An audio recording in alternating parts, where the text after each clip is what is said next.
If you want to have greater self-confidence, it's really important to increase your self-awareness. It really is helpful when it comes to confidence. Now, it's not just any self-awareness, just kind of get to know yourself better. No, it's really tuning into some very specific areas. One of those areas being what it is you are afraid of. When you can tap into what it is that you're afraid of, it really disarms that fear.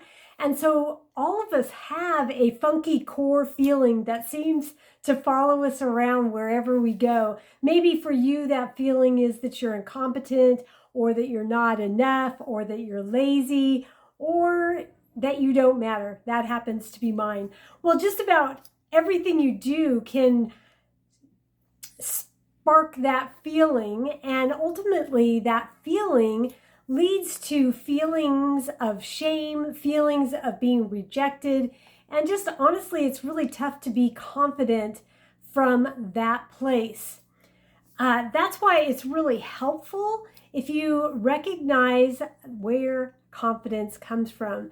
And really the source of our confidence is knowing how deeply, deeply loved we are by God, and receiving and absorbing His love. And from that loved place, walking in whoever it is that God's created you to be. He's created some of us to be courageous, some of us to be compassionate, some of us to be authentic, some of us to be loving, which happens to be mine.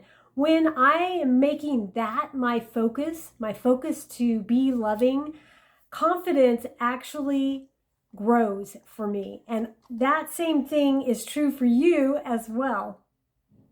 And did you also know that behaving badly also whittles away at your confidence? It really does. So funky behaviors you might be engaging in right now are also eroding your confidence. And I just want to share 3 of the many ways you might be whittling away at your own confidence. And one of those ways is by comparing. There will always be people who are better than you. There will always be people who are worse than you in specific areas. And when your focus is on comparing yourself to others, you really lose sight of what it is that makes you unique and wonderful. When you tap into that, that's where your confidence is going to be, because when you're actually being authentic, that's when you come across as the most confident. Another behavior that we often engage in is blaming, which shifts the responsibility of yours onto others, and that never builds up confidence in you.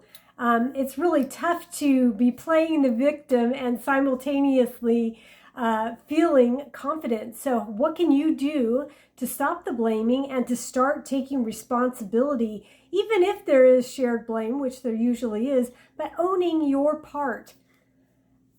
And then the third way that often we behave that whittles away at our confidence is just people pleasing. So in the process of trying to make everyone else happy, you lose touch with actually what brings you joy. And so from that lost place, you're not really operating with the same self-awareness that you need to ultimately increase your confidence. So if you'd like more information on the fear monster concept, that core fear, funky feeling, who God created you to be, or additional ways to boost your confidence, or ways that you may be behaving that are whittling away at your confidence, be sure to check the links out below. And if you haven't already, it would just make my day if you subscribe to my channel and like this video. And by the way, if you have topics you would love for me to address in the future, just put that information down in the comments section below. It's always delightful to hear from you, and I hope that you have a confident day.